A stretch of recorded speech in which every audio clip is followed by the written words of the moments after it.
Welcome back, listeners, to the BizBlend podcast, where we go beyond business to explore the heart, soul, and leadership behind sustainable success.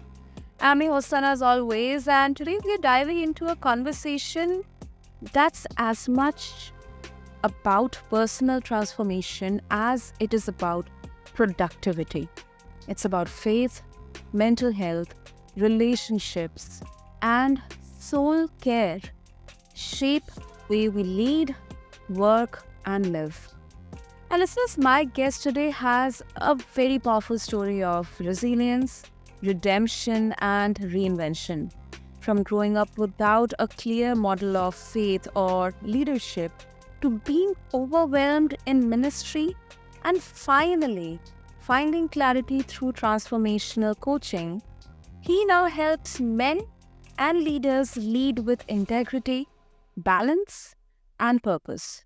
So, we are going to dig into the real lessons, the challenges, and even the contradictions that come with leading from a healthy soul while navigating the demands of a business life. So, let's unpack what it really takes to lead, yes, and love. Listeners, meet my incredible guest, Joshua Delp. So, Joshua, welcome to the show, and I'm really, really honored to have you here with us. It's really The honor is mine, and I could not be more overjoyed. I love your line there, the heart, soul, and leadership that sustains productivity. That's a beautiful line. I'm excited to jump in. absolutely, absolutely. You can take that line away, Joshua. I'll do it. I'll do it. Okay, um, so I think there's so many aspects here that we are going to discuss today, listeners. So, why am I starting with mental health? Because right now, looking at the present circumstances and what we are seeing, especially post pandemic, I think mental health has immensely gained a lot of importance regarding opening up for conversations and discussions among people, organizations, leaders, entrepreneurs. So let's start with mental health, Joshua. Yes. Um, you have shared that burnout and overwhelm were pivotal moments in your journey. Uh, if you can give us a glimpse of how it looked like for you on a daily basis and once how you realized it. Yeah. I think starting off, I'd like to just mention, like, because I come from a broken background, I had trauma, divorce, substance abuse in my family. Even I was even molested as a child. I struggled with deep insecurity, soul wounds, low self worth, or growing up, stress, anxiety, because I had a very bad speech impediment, a stutter. So I came from a very negative psychological place in life. And so it really has been a journey. Even though I wouldn't say I had mental health issues early on, I just came from a very negative background. So um, that's just my context, right? And so um, you bring that into your work life because usually folks who have had a difficult upbringing, they have a real drive to perform or to be someone in life. And for some, that can be a blessing. Like they don't their background drives them into success. But usually, what I found is that is not from a place of integrity or sustainability, because the soul, your psychology, whatever words that you want to use, isn't in a healthy spot. And so you adopt patterns and strategies that may get results, but there's a detriment on your soul or your mindset or your mental health over time. And so you can find yourself, maybe you're in a place of quote unquote worldly success, but you're not thriving in your personhood. You're not thriving in your mental health. You're not really enjoying life. If I could just be like, you know, And especially if you come from a broken background, you can have a high tolerance for pain. You can have a high tolerance for psychological pain. So your normal is not normal. And so what that does is you can just kind of grit through it for a while, but eventually the bill becomes due. And throw on a pandemic and the fact that many of the things that sustain our mental health, i.e., social belonging, family integration, friendships, and community, we are such a highly social creature. We are deeply, deeply social. And so that has been fragmented greatly in the past 5 to 10 years. And as technology has advanced, um, we're just in a mental health crisis. If you look at any of the stats, anxiety all time high, depression all time high, suicides and drug addictions all time high, drug prescriptions all time high. So I mean, it literally is a mental health pandemic. I believe in the United States, it's actually reached that classification in a few of the categories. All that to say, my journey, I don't know that I'm very special. I think a lot of folks have been through a lot in life, but I have had to grapple with it and build into, you use that word resilience. I was not very resilient, and so I've had to invest in therapy, coaching, leadership development, and just really in my own personal development so that I can be an effective agent in the world. And really, everyone's got a journey. That's why I became a pastor. That's why I do coaching, is because there's no simple answers here, right? And so it takes understanding someone's context, where the gaps are, and then what they need to put in place so that they can thrive. I like that word thrive, because we don't want people to just survive. We want people to thrive. And I'm a Christian, so I believe the teachings of Jesus actually give us the best picture for humans thriving. But often those land in they stay in church world or spiritual context, and many of the principles of faith really land in the practical of everyday life. And so really it's been a journey of integrating faith, wisdom, sound psychology, and just good life principles to learn how to be a thriving and resilient individual myself. But the reality is everyone's dealing with something.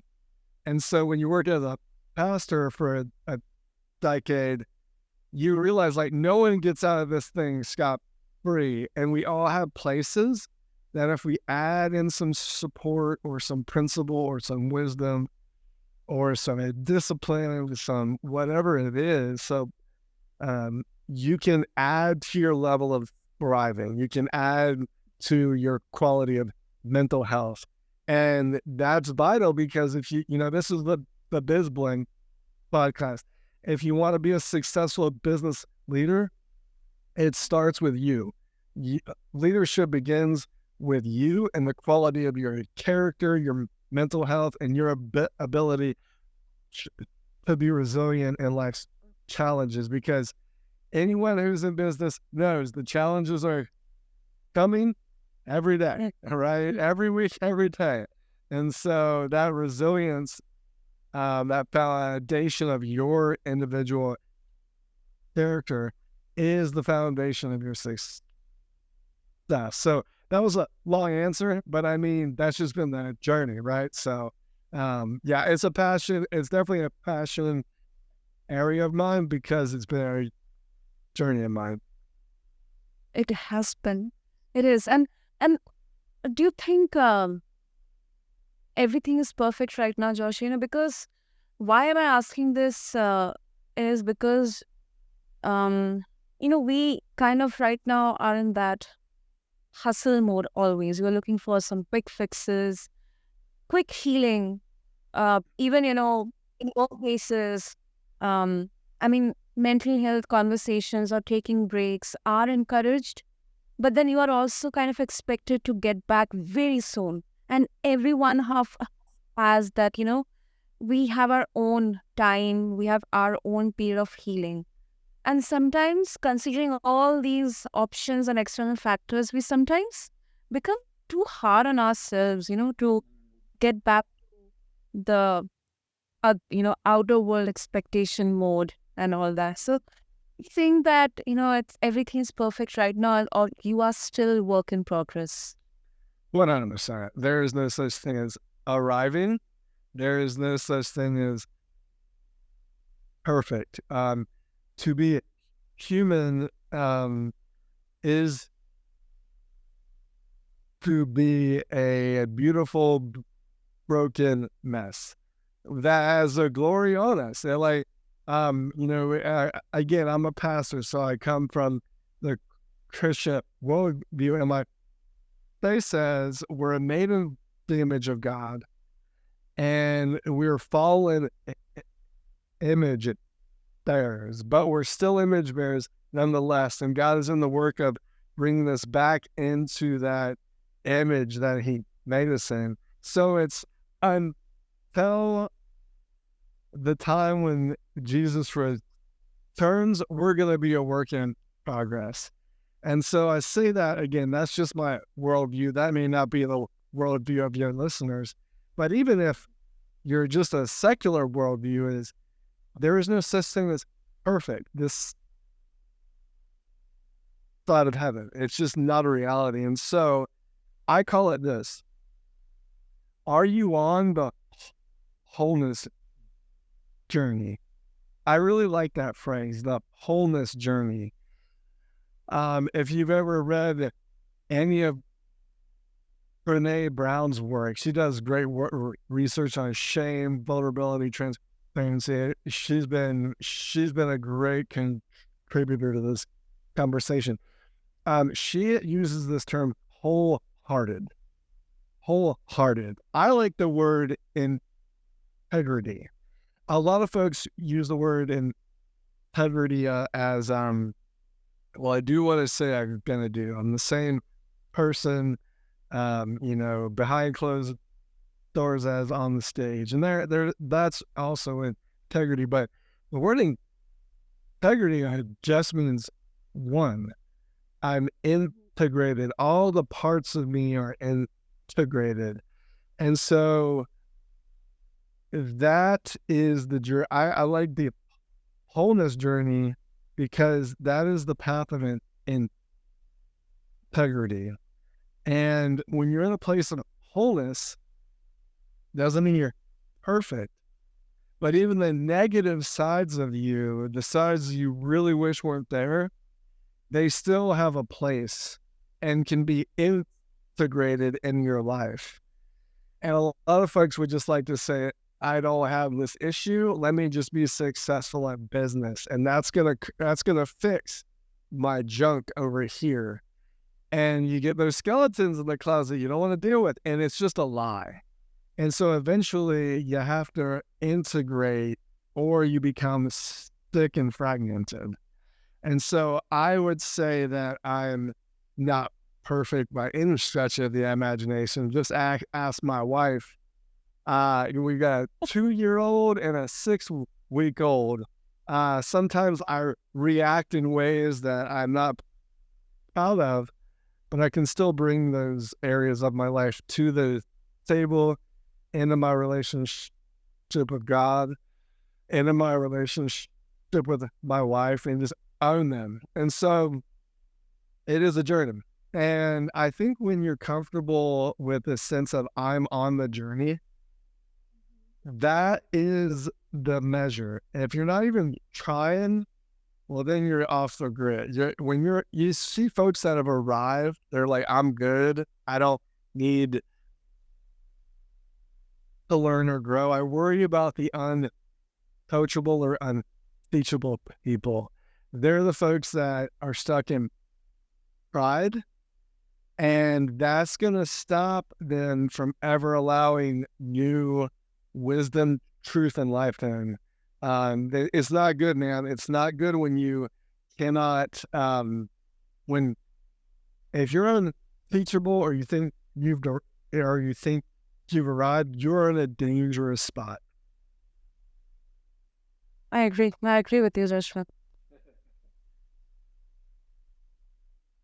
There is no stopping for learning, and this is something I'll be very personal here. That and this is something my few of my good friends, my father, have taught me that uh, I used to be not very good in receiving constructive feedback. I, I used to think that it's a kind of a personal on my drawbacks, and I used to express that discomfort with irritation, anger, or maybe not talking with them. But over the years, I've realized that if I am not I'm not receiving any kind of constructive feedback, and I am not allowing myself to maybe acknowledge, accept, and work on it, then I'm not growing at all. I'm not growing at all. And that showed, unfortunately, in my output or in the way of I led my life during those times. But now it's kind of, once again, I'm in that growing phase, as you perfectly described it, Joshua. So I totally relate with that. I'd love to make a comment on that. Insecurity is really on the same spectrum as pride. It's really like it's focused on you. And what happens is there's 3 pillars of a healthy or secure self-concept, and that is belonging, worth, and competence or confidence. So when we grow up and we have a healthy attachment with our parents, we get belonging integrated into us, and that makes us feel more secure. We hopefully we get a sense of worth and value from our upbringing as well. Not everybody does, right? So you end up earning your worth, right? That was my thing. But hopefully, in my view, we're all made in the image of God, so we intrinsically have worth. And so you can be freed from worrying about earning that worth and all that striving in it. Lastly is competence or confidence. I've got what it takes. I can handle this, right? I can figure it out, right? This belief in your ability to have agency in the world. If you put those 3 things together, there is a security in your personhood or your identity or your self concept. When you've got a sense of security, then you can receive the feedback that, hey, I'm not perfect. I do have this stuff to work on. But when you don't have it, and you don't have the framework of understanding, like, and have that sense of identity and security, you become very shaken by this critical feedback. And I've been there. I mean, I think a lot of us have, but as we grow, if you can build that sense of belonging, hey, I'm loved, I'm enjoyed, no matter what. If you have worth, hey, I matter, I have something to contribute. If you have competence or confidence, hey, I can figure this out. That's the triad that releases all that insecurity and frees you to grow so that you can be the most effective version of yourself in whatever endeavor that you've got. And I think if you have an endeavor that matters and you want to actually see it succeed, it's got to stop being about you, or you'll stay small. And so I hope that little framework alone will help your audience just maybe set aside a bit of that insecurity. If they can just cultivate a sense of belonging. Hey, I belong here. I matter, and I've got what it takes. I can figure this out. Those types of mindsets that you can get inside your soul, that can release all that junk, so you can receive the feedback you need to grow. Because if you don't, you're not gonna grow, and that sucks, and that keeps you stuck at a smaller level. Absolutely. 100%, Joshua. And if I can go back to your journey, like how you started the conversation, I think something which I also believe, and I've learned through the observations, that we all have something, of different magnitudes, of different capacities, when it comes to pain or sometimes suffering. I mean, we cannot dismiss that, someone out there is absolutely happy. There will be some kind of something going on. Maybe it could be related to themselves or some kind of external circumstances, their childhood, their job, or anything. But I think the difference comes when we talk about mindset. That I have two options here. Either I keep on blaming what has happened to me, putting it as the sole reason of why am I not able to change or why everything is going against me. And then there is another option where I can utilize that pain, that fire, to maybe change the circumstances, not to the extent of that I burn out, lose myself completely in that process, but maybe I can seek inspiration and motivation, that fire, and then I can use that, as kind of an accelerator to carve my own path, to take my own hand. Yeah. And that's Yeah. you. Well, I say it like this. You'd be shocked. So I was a full-time pastor for just a little under a decade, and I would meet one-on-one with folks. Same thing now in my coaching practice. The thing, I think, whether you believe in a enemy, a spiritual dark force, whatever your background is, I believe there is an enemy, the devil. There is a big evil force out there that wants us to our destruction. And I think one of his primary strategies is what I call victimhood. So let me explain this. So I'm going to give you a very powerful theological phrase, okay? It is this: shit happens. Okay? Shit happens in life. And it's going to keep happening. And I'm being funny, but the reality is the world is a crazy place and things happen to us, right? And what happens is we get on the back foot. It's like, oh, I got hit. And what happens is if we allow what happens to us, remove our power from us. The power of agency, of free will, moves outside of us. You would be shocked how much of my pastoral counseling was helping people move the power back into them. No. You're made in the image of God. You have free will. You have the power to choose what you're going to do. You are now giving that person that has done whatever to you power over you. And so you stay in that blame. You use the word blaming, right? That's a psychological phenomenon, that it's an action, a mindset of the person who has become a victim.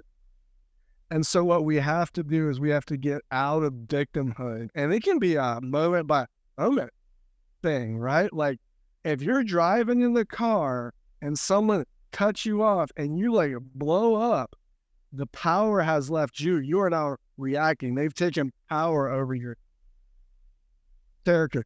If my 2-year-old, my sweet son, is having a fit and I react poorly, I've given him the power over me. I got to bring it back in and say, son, I love you, right? Like I'm not going to yell back. I'm going to be calm and loving. And what am I doing? I'm taking the power back.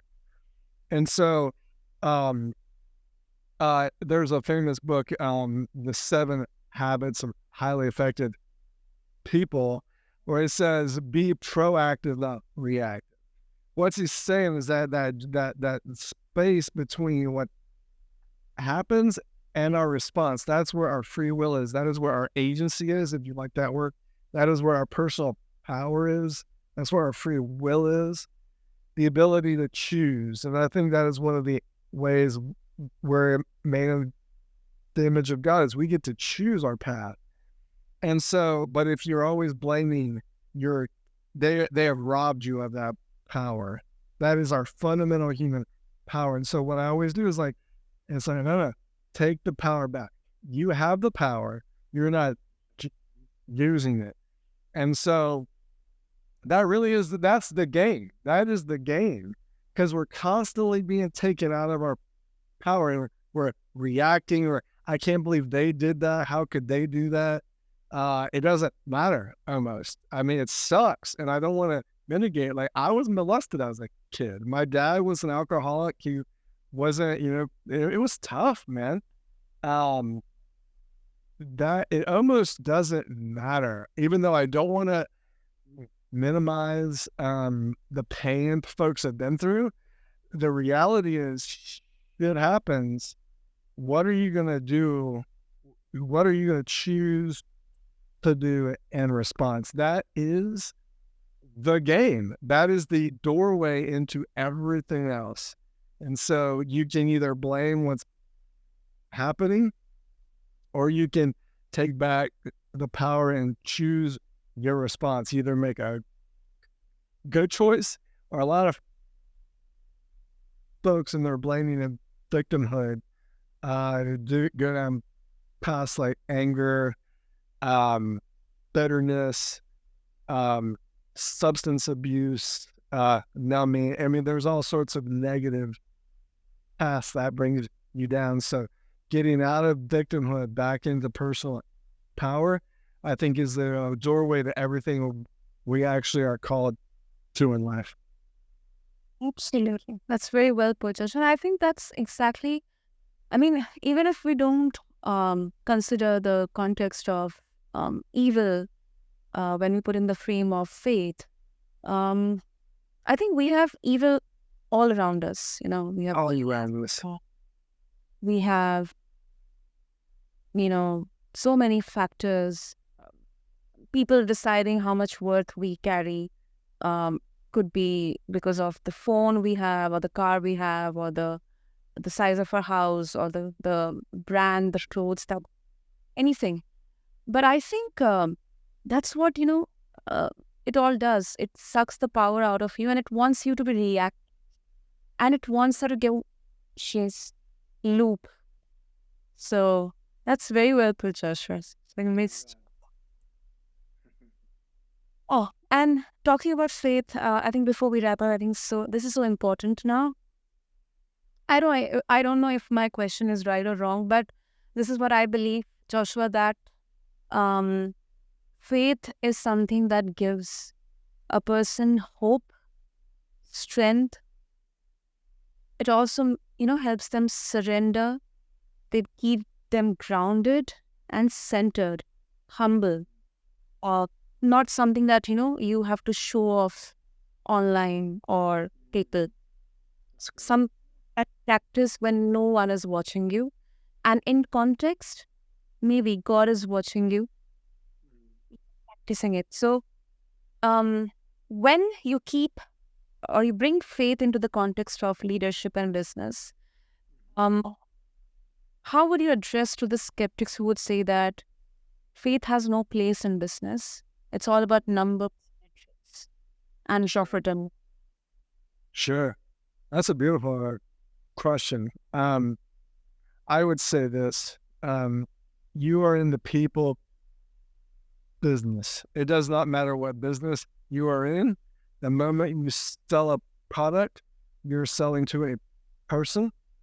The moment that you build a business, you hire anyone, you're hiring a person. The moment that you're in business, you are in the people business. And how you deal with people is driven whether you are an absolute atheist or a devout believer of any faith. What I would call faith or spirituality, these are the deeper beliefs, the deepest beliefs that drive your actions in the world. My faith is one of Christianity. You can be Hindu, Buddhist, Muslim. Faith and spirituality are the beliefs that the unseen drivers that truly comport you through the world. And so, um, there's this scripture that I love. It says, the purposes of a man's heart are deep waters, but a person of understanding draws it out. If you're not thinking about what is driving you, like even if just that business is about numbers and profits and losses, that you're putting faith in that idea. We all have faith in something. I've got like a chair right here. Faith is believing that when I sit down on that chair is going to hold my fat behind up. So you've got faith in something. It just is true. We are creatures that believe things. And so I would say that if you have not examined what you believe, I like this phrase. Why do you do what you do? Your motives. I was fascinated by that idea. Why do people do what they do? And so if you cannot examine your motives and also examine how you treat people, again, I'm a man of faith, and so Jesus said this phrase: "What good is it for you to gain the whole world and lose your soul?" It's almost cliche now. People are becoming billionaires faster than ever, and multi-millionaires, and you're miserable at home. Your kids hate you. You have a heart attack at 50. Like, what? What are we talking about here? If business is only about dollars and cents, you have no soul. And so I would just challenge the skeptic to say, you've got faith in something. You're putting your hope in some belief you've got. I would challenge you to say, what are those beliefs you're building your life upon and running your business upon? Because you are steering the ship based on something.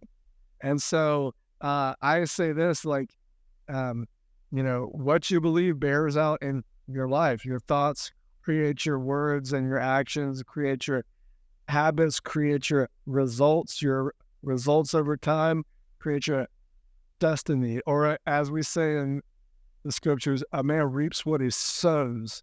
So if you're reaping, look at your life honestly and say, how am I reaping? If there's some areas that you don't like what you're reaping, what are you sowing? And that's the stuff of faith. You're sowing things in your life based on what you believe, and the results are a consequence. So I don't know if that answers your question, but we all drive our lives based on what we believe. And so if you don't like your results, well, you might want to change what you're putting your faith on. I'll leave it there.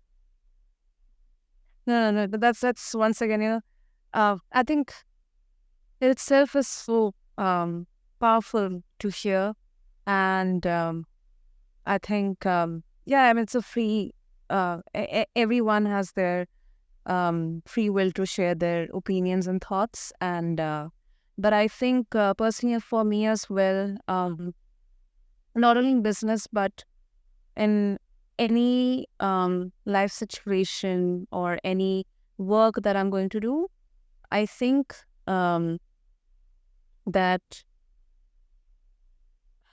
that hope, that faith is the last resort when nothing is working out.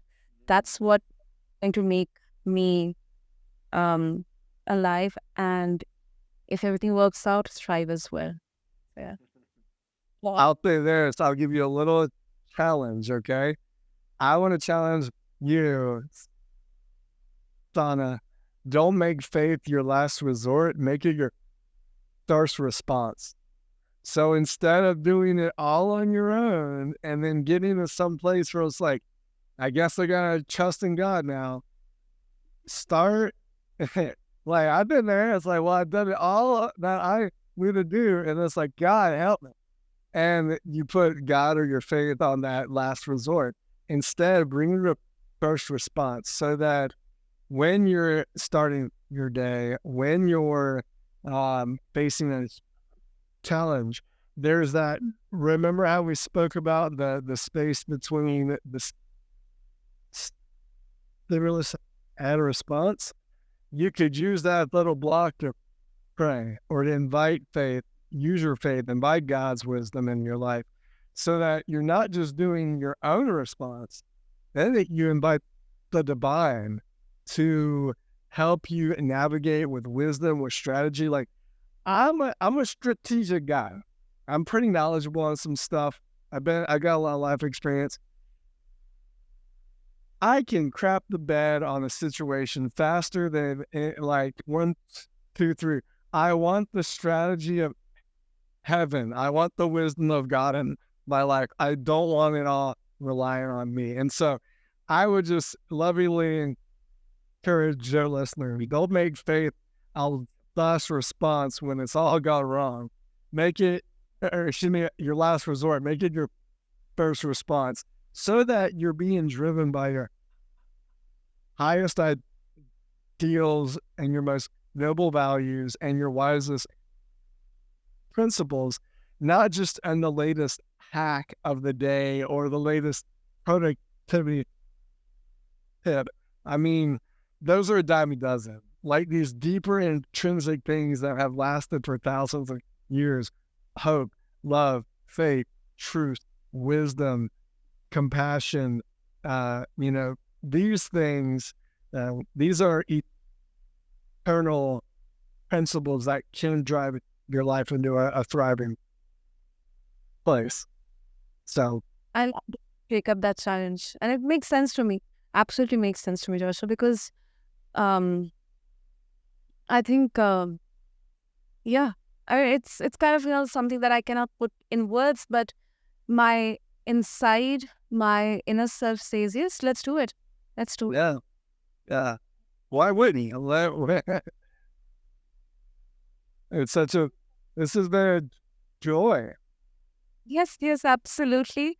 And Joshua, if listeners, they would like to connect with you and get a hold of the resources that you're providing, if they would like to share something of their own with you, what would be the best ingredient?